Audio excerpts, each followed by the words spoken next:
Welcome to the Reese Report. I'm the mouth of the North, Andrew Reese, and we are finally back after a pretty long summer of inactivity, little Raptors drama, which is still going on. We'll get into that another time because today's show is about the NFL.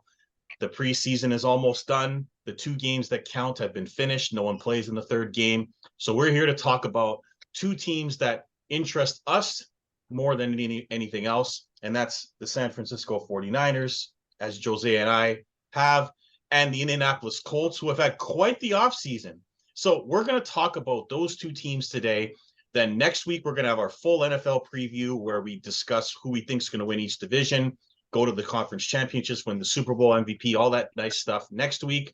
But this week, we're going to focus on these two teams. I'd like to welcome everyone coming back. Please like, subscribe, and comment. Happy to have Tony Barbosa and Jose back on the show with me. Hoping Barbosa will be a consistent guest as the football season goes along, but we'll discuss that when picks start to happen in a couple of weeks. When NFL season starts, it gets crazy, but we're here and we're back to talk about this. Now, I'd like to apologize in advance to Jose and Tony because I need to start today with a rant. Normally, I like my guests to start off and give them questions, but I just need to get this off my chest before I start asking questions. Let me just begin by stating this is not about Brock Purdy. Brock Purdy earned the job. He had 7 wins last year. He is coming off an elbow injury, which is a big concern, but this is not about Brock Purdy. Let's just make that very clear. This is about our management team in San Francisco and our coach deciding they were going to sign Sam Darnold. Now, anyone who's smart and knows how this stuff works knew that when that guy got signed, it was the end of Trey Lance. It didn't matter what Trey Lance did in the preseason. It didn't matter what he did in OTAs. When they signed Sam Darnold, that was Kyle Shanahan's new toy to play with. So I knew that he was done before anything happened. But then when Trey Lance comes in and outplays Darnold in the preseason, then I've got a problem with it. Because you don't trade 3 first-round picks to never give this guy a chance to play. Now, before I get into why this is the worst trade in NFL history, I'm going to talk about why I think this is unfair to Trey Lance. Trey Lance has played 4 games. 4 games. We've seen many first-round picks in the past get multiple opportunities to succeed. Some of the worst draft busts ever. I'm going to use Barbosa's example if he doesn't mind. Peyton Manning was horrific in his first season. Absolutely horrific. He had 28 interceptions. The team was 3-15. Did they give up on him? Did they throw him out in the pasture? No. They let him continue to turn the football over for the next 3 seasons. He had over 20 interceptions, and he became one of the best quarterbacks ever. The Dallas Cowboys, I'll bring them up as Troy Aikman, just for an example. They were 1-15 their first season. Aikman was horrific.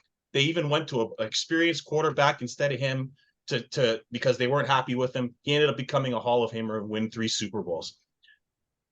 Now I'm going to bring up Alex Smith. That's right. The number 1 overall pick by the 49ers, who was injured and ineffective for years. They gave him 5 years before he was finally an effective quarterback. But Trey Lance gets 4 starts. 4 starts. Now I'm going to talk about Sam Darnold. Sam Darnold's played 60 games in the NFL, and he started 55. He has more turnovers than games played. He sees ghosts. But yet, he gets to be the second quarterback over the guy they traded 3 first-round picks for. It makes no sense at all, but I'm going to get into why I think, like I said, that's the brand new toy, right? In Sam Darnold's career, he's thrown 4 interceptions in a game twice. He's thrown 3 interceptions 5 times. He's fumbled 3 times in a game twice. He's fumbled 4 games in a game twice. He's been horrific. We know he's garbage. We don't know what Trey Lance is. He's played 4 games. Last year, he broke his leg after playing in a monsoon, never got to practice, never got to play. He played the preseason. He was very good against Denver after having a shaky start. His first start in forever, he got sacked 4 times. Understandable when you haven't played or practiced in a year. And yet, Sam Darnold, who had 1 good possession the entire preseason, is getting the number 2 job. What that tells me is when they signed that Sam Darnold, it was the end for Trey Lance. He never had a chance. I think the handling of Trey Lance has been one of the most horrific things this franchise has done And now that he's number 3, he'll probably sit there for a while. They say that he's going to learn still. But if I'm Trey Lance, I'm out of there, and they're probably going to end up trading him. The fact that they picked Jimmy G over this guy, then said that Trey Lance was going to be number 1 no matter what. He's our number 1 guy. We drafted him. He's taking over Jimmy G, to the point where they locked him out of the facility before re-signing him. And now Trey Lance can't play and he's number 3 is a joke. I'm going to end it with that. Jose, feel free to say what you want to respond. That's my thoughts on this. I have no problem with Purdy being the starter, although I am concerned that he's coming off a major elbow injury and they're just throwing him in there like it's nothing. He's only played 7 games as well. Remember, Jimmy G had 7 starts here for San Francisco after the trade. He won 7 games in a row, just like Brock Purdy. And what happened? I'm going to leave it at that. Listen, first of all, it's we're not at practices, we're not at the meetings and stuff like that, so we don't know what goes on behind the closed doors, right? So maybe the coach is better, like the way Sam Darnold throws the ball or runs the offense better than Trey Lance. Maybe they fucked up on the trade. It happens. Not all the trades go your way. They got screwed. They made a bad trade, and they made Miami a way better team than they were supposed to be. But at the end of the day, it didn't pan out. They're probably going to get rid of him, probably trade him probably somewhere for like a 3rd-round pick or whatever. Listen, you take your lumps. The 49ers are fine without him. I think whoever's that quarterback, they can, with the system that they have and the weapons that they have offensively, anybody can play quarterback for the 49ers. Brock Purdy outplayed him, and basically maybe he runs the offense better, and Sam Darnold runs the offense better than Trey Lance. And preseason, you can't put anything on preseason because you're playing with your 3rd-string offensive lineman and the 2nd-string offensive lineman. So I don't even put any influence into the offseason. You're not even playing with the starters. Last week, Brock Purdy played the first drive with the starters. He did good. He put him down the field. He looked pretty good. His arm's looking good too. So he has no restrictions on his arm. So he's back to normal. So, dude, like, I know it's tough for the Niners. It looks bad on the management for the trade that they did, but dude, it didn't pan out. And at the end of the day, if Sam Darnold is outplaying you at practice, or if he's outplaying you at preseason or whatever, there's a reason why you're the 3rd-string quarterback. And maybe you're not up to the offense that Kyle Shanahan wants to run and stuff like that. So that's why they put him to 3rd-stringer. So it is what it is. Yeah, I think he wanted a new toy to play with, and my issue isn't so much with Purdy. It's more that Purdy got 7 games as a 7th-round pick because they had no other choice, and he got those 7 games and played great. Yes, Trey Lance has only gotten 2 starts, maybe at 4 quarters as a legit starter in the league. That to me doesn't tell you anything about Lance, and it's completely unfair to him. But 100%. I'll let yeah. Can I ask you guys a question? Both of you. Winning, if your team is winning with Brock Purdy, why are you going to change it for? But to make him number 3 is my problem. To put Sam Darnold, who everyone has seen for 60 starts and has been terrible, tells me. Look at the teams that he's playing for. The New York Jets. I don't want to hear about teams he played for. So don't even start the ball. I don't want to hear the team excuse. I don't want to hear that. Listen. Okay. I'm gonna ask you a question. So who's to blame for this trade? Is it Shanahan? Is it Lynch, or is it the owner? 100% Shanahan, because Shanahan's running the team. It's not John Lynch. Shanahan hired John Lynch. John Lynch's decision to draft Trey Lance. They wanted Mac Jones. Kyle Shanahan wanted Mac Jones. Yeah, Kyle Shanahan wanted a different quarterback. Lynch wanted Trey Lance as a mobile quarterback, and they ended up drafting Trey Lance. So this is all on John Lynch because he's the GM. He's not the coach. Okay, he goes to the coach and asks him, "What do you want? Like, what do you need?" and this and that.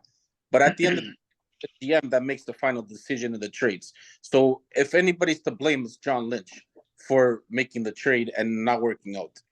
Because at the end of the day, It's the GM's decision to make the trades. It's not the coach's decision. So it is what it is. Like you No, I can't. get it. I get it, but the coach. But okay, was it the owner though that wanted Trey Lance? No, Maybe it was. I don't even. no. I don't even know. I don't even know if even John Lynch wanted Trey Lance. Barbosa, to me, Kyle Shanahan's been running this team for years. If at the very least it was a joint decision, but to me, Kyle Shanahan made that decision. Jose has, says what he said. That's cool, but there's no way Kyle Shanahan was not involved in this decision to draft him. That's all I'm going to say about it. Kyle Shanahan wanted a new quarterback after when Jimmy G screwed up in the Super Bowl. Yeah, he wanted a new he was done with Jimmy G after the Super Bowl. We know 100%, that 100%, and that's why they went they wanted to get a new quarterback. One guy wanted one guy, and another guy wanted another guy. So they ended up. So I don't think. I don't know who made the final call, but at the end of the day, it's a trade that the Niners messed up and they lost and they totally screwed up. But now keep in mind, guys, they had Fields and Jones on the board at their regular pick if they wanted to take them. That draft was so loaded. They could have drafted a bunch of players and never traded any of those picks, and they'd probably be a better team today. But that's for another conversation for another day. What I will say is, Barbosa, and we'll get to this later, this is not a Jim Irsay situation. But we'll talk about him later. Before I move on to the Colts, I would like to bring up a question for Jose and Barbosa after the Nick Bosa contract holdout. This is a big story because Bosa's not playing. He wants a big deal. He's the defensive player of the year. He's the anchor of the defense. The 49ers need him. Their defense is significantly worse without him. I went and checked. They're not the same defense without him. They need to sign him, but they're $10 million over the cap. They can't restructure any more deals until the offseason. So I don't know how they're going to give him his money other than improving his deal now, which they can't unless it's just bonuses because they don't have the cap space. This is a big deal. How does this end, Jose? It ends with him signing. Eventually, the Niners will get rid of Trey Lance or whatever. They'll trade for. They can't. Just so you know. What do you mean they can't trade Trey Lance? They have to pay him. So even if they get rid of him, it's not going to help their cap situation. Doesn't matter. They'll eventually, even if they have to restructure his contract and give him an extra signing bonus or all a guaranteed money or something like that, he's gonna be signed. He's gonna be there. Maybe I'm not saying he'll probably might be missing week 1. I don't know because the way everything's going out and the season's in two weeks. So I don't know if he's gonna be able to play week 1, but he'll be fine. He'll be signed and he'll be back in the lineup. Okay, and finally, 49ers expectations for this season coming up. I think they win the West, and I think they get the 1 seed as long as the quarterback is healthy and Nick Bosa is there. If neither happens, the 49ers could be in a lot of trouble because if Sam Darnold is the quarterback, they're going to be a 500 team.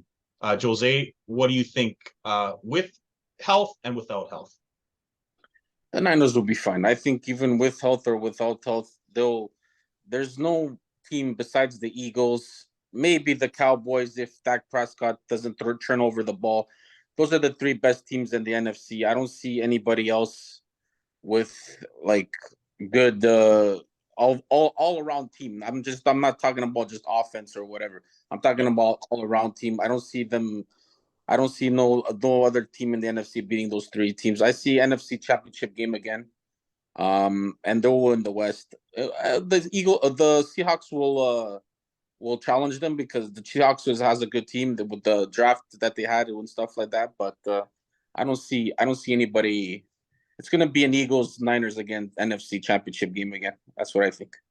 Yeah, I think it's a 3-team race as well. Barbosa, anything to add before we go to your Colts? Yeah, the Niners will win the division. Honestly, doesn't matter how well they play or how bad they play. I don't think the division is going to be as strong. I don't have high hope for Seattle this year, to tell you the honest truth. They'll still win the division.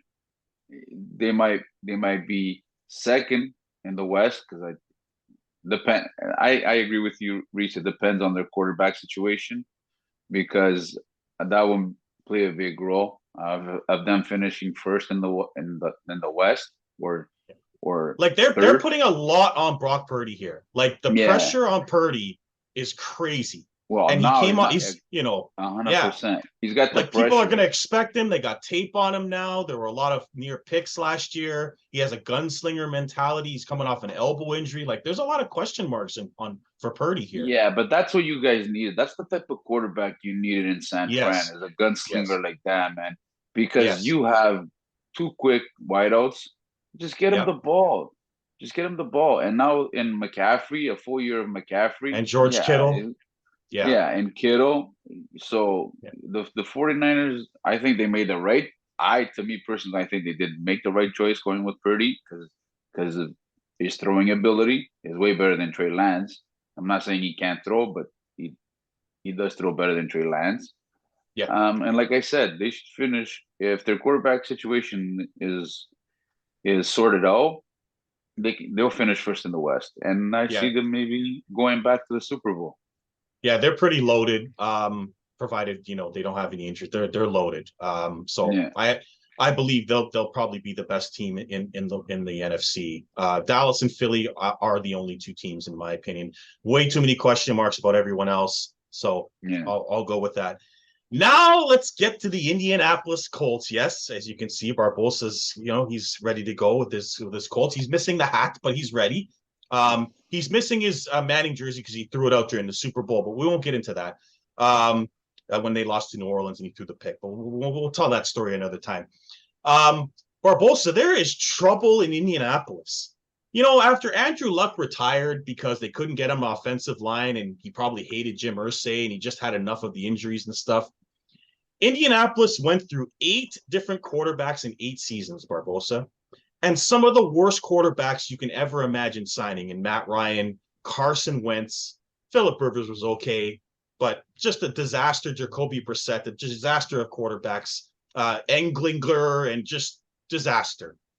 Now you get, because of that, you get Anthony Richardson, who was pretty quickly named the starter for this team. What are your thoughts on Anthony Richardson and what can he do for your team? We're going back to the Peyton Manning topic. We're going back to the Andrew Luck topic. Those were all of them were first round picks. Well, obviously Andrew Luck and Peyton Manning were first overall. But they gave him the first season to start. They started their first season with no expectations. Neither quarterback had expectations. Anthony Richardson in the same spot. Why not just throw him in? Wait, listen, to bring in Gardner Minshew to win you an extra game or two, big deal. That's why get Anthony Richardson right off the gate, get him the experience. He's gonna make mistakes. That's expected. His first year, but it's gonna be the right move in the end of getting Anthony Richardson reps, and especially with the coach, the new coach that they got from Philly. It'll help him out because his offense is suited for him as a quarterback. He can run. We'll see in his throwing ability. He's working on it. I know he wants to get better in the pocket because that's one of the things he said, that he wants to get better. He's got the right mentality. It seems like the guys love him already. The rest of the team, and they see him as a leader. So I don't see being a bad move at all. Now, I don't know this for a fact because I haven't seen him, but he was drafted 3 overall. How close of a comparison to Trey Lance is he? Who they Like say they're similar players, no? Like coming out of college. similar, but Anthony with Richardson, he's only had 1 year in college. Same with Lance. He only played like 10 games in college, I think. But yeah, he's more athletic. Anthony Richardson is more of an athletic player than Trey Lance. That's why I think he went pretty high, and I think that's why the Colts really wanted him. Is athleticism. You can work on the mechanics, right? But you can't work on athleticism. So that's why I think they went with Anthony Richardson, and I think that's why he's a little bit of a better version than Trey Lance, just because of that, Okay. the athleticism. Okay. Jose, what do you Yeah. think of Anthony Richardson? He's gonna take his lumps. He's like one of those mobile quarterbacks. He can run, he can throw. Um, he's gonna he's gonna have his rookie lumps during the season. He likes to force the ball a little bit too much down the field into double coverage. He thinks he has kind of in college he threw a lot of picks too for Florida and stuff like that. So, but the man can throw. Like, he can throw a good 70, 80 freaking ball down the field. Like, he's got a cannon of an arm. But the problem is, with that team, like you said, he's gonna take his lumps this first year. He's gonna learn how the NFL system works. So you're not gonna expect nothing special from him. He can play. Like, he can do his thing. He can throw the ball around. He can scramble and stuff like that. He reminds me, like, you can't compare him to Trey Lance, because Trey Lance never played Division I college football. He played Division II, so Okay. it's kind of different. But like, similar, like, thing. They played a couple of. Well, he was a backup the first year, and then last year he played in his junior year Yeah. at Florida. So they're like similar. Like, they can scramble and they can throw, but I think Richardson has more upside than Okay.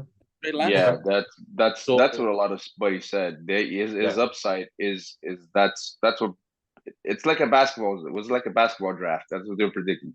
yeah, You but see the upside of the player, and that's yeah, what the but coach seen on the upside of he's just Anthony the Richardson. problem is IQ. Like, his IQ is not very, like, when it comes No, to throwing. Like, he'll throw into double coverage, triple coverage. He thinks he'll get the ball in there.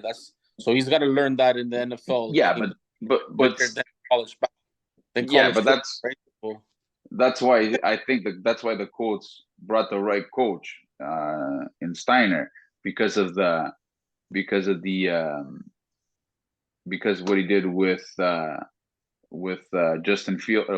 What was his name? Jalen The Hurts. Hurts. QB, Jalen Jalen Hurts. Hurts.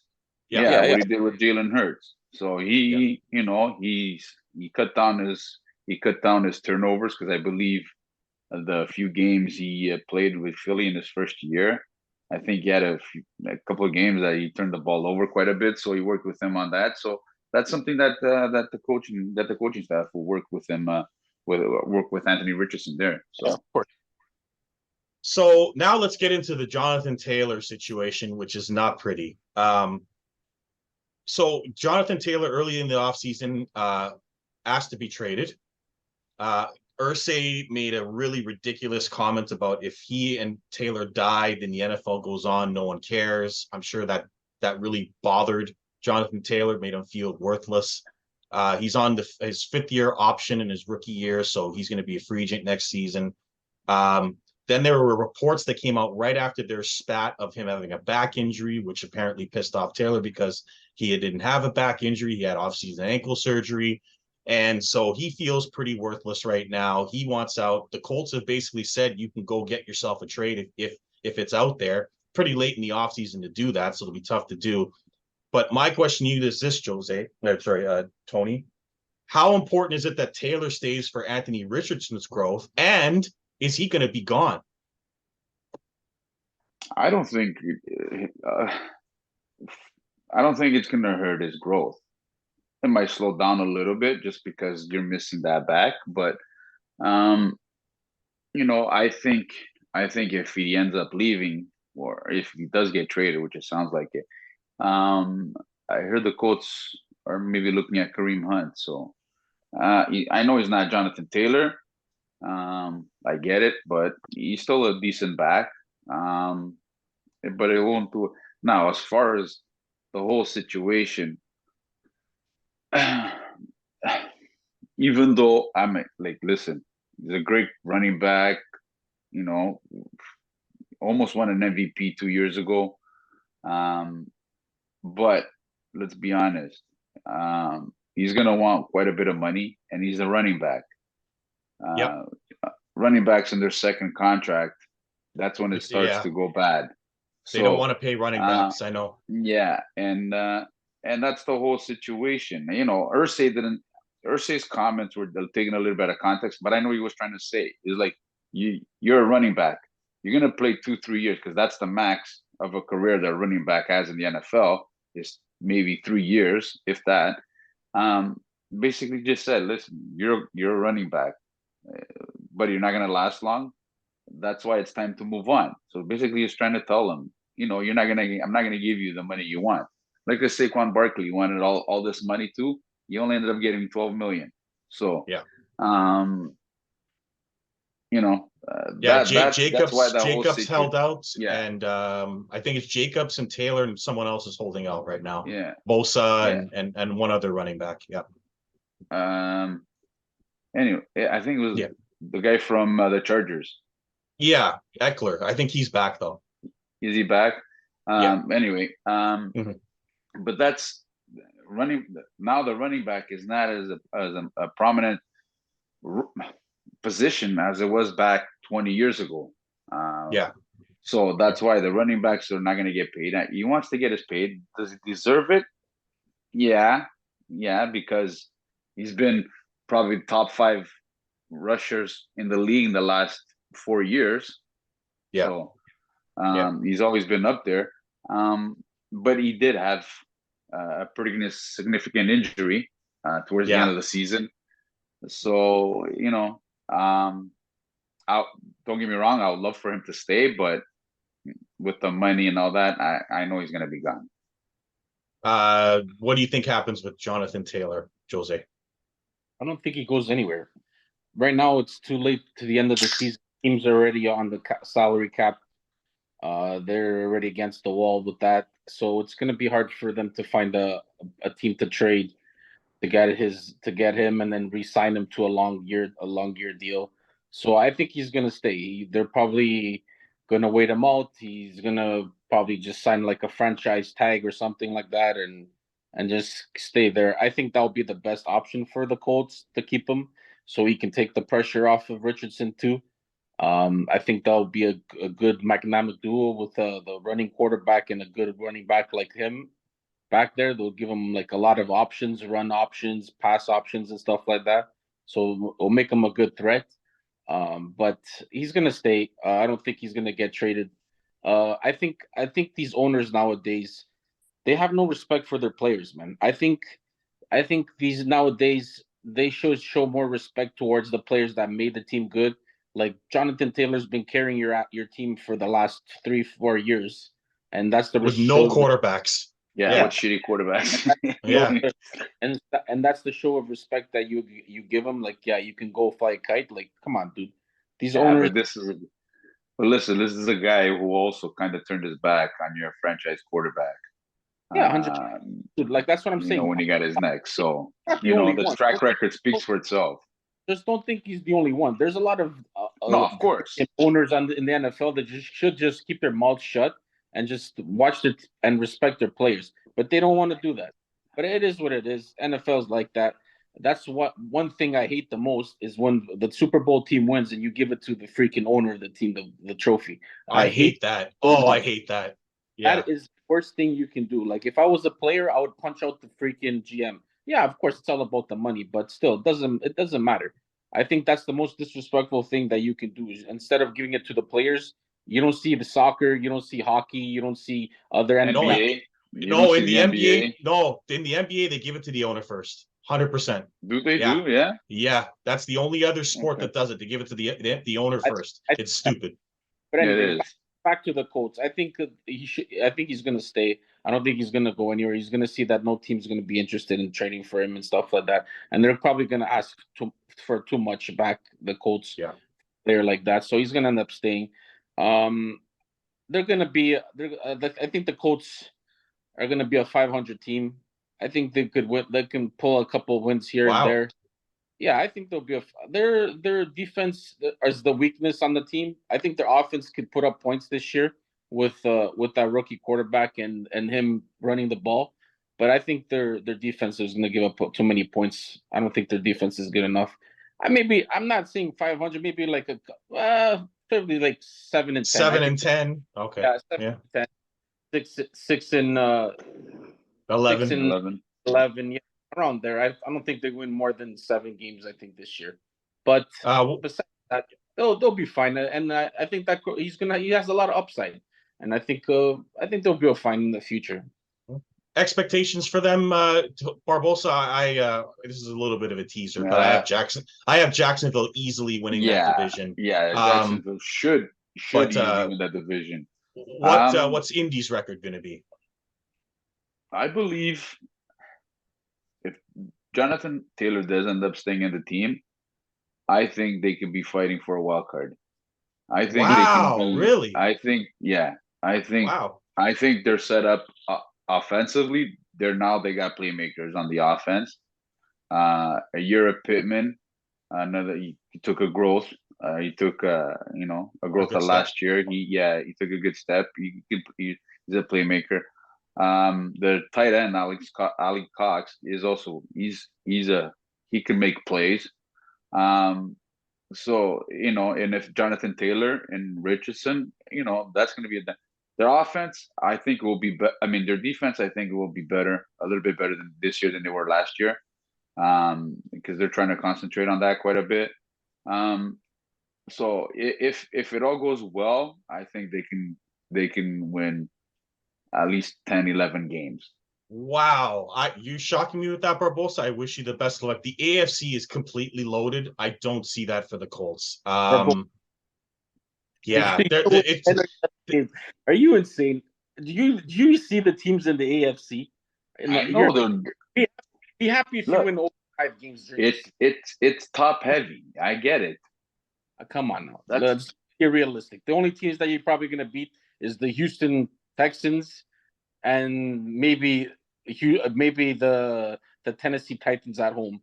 Besides that, I don't see you guys beating any other significant tough team in the AFC. Every AFC team's better than you guys. Like, honestly, from top to bottom. You gotta like the confidence.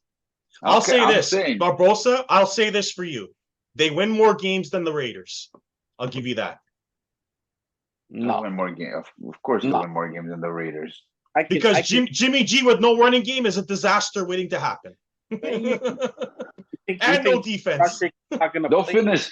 I'll say they'll finish second in the division. Ahead of Tennessee? Wow. Ahead of Tennessee. Okay. Wow. Hey man, that's good fandom right there. Hey, no problem with that. Unless this quarterback turns out to be Tom Brady, buddy, then you're not going anywhere. I'm sorry. But do I expect them to do much? No, I think they'll win. Like, realistically, at their worst is they'll win 3 games. At the worst. Oh man. Okay. All right, so you're gonna win and get out to 3 games realistic. At the worst, they'll win 3 games. That's a good range. At the most, they'll probably win 3 games during the whole season. Never mind. Yeah, here we go. Easy. Don't worry. Here we go. There'll be a few games they'll squeak it all, and everybody will be surprised. That's what I'm saying. Against the Titans.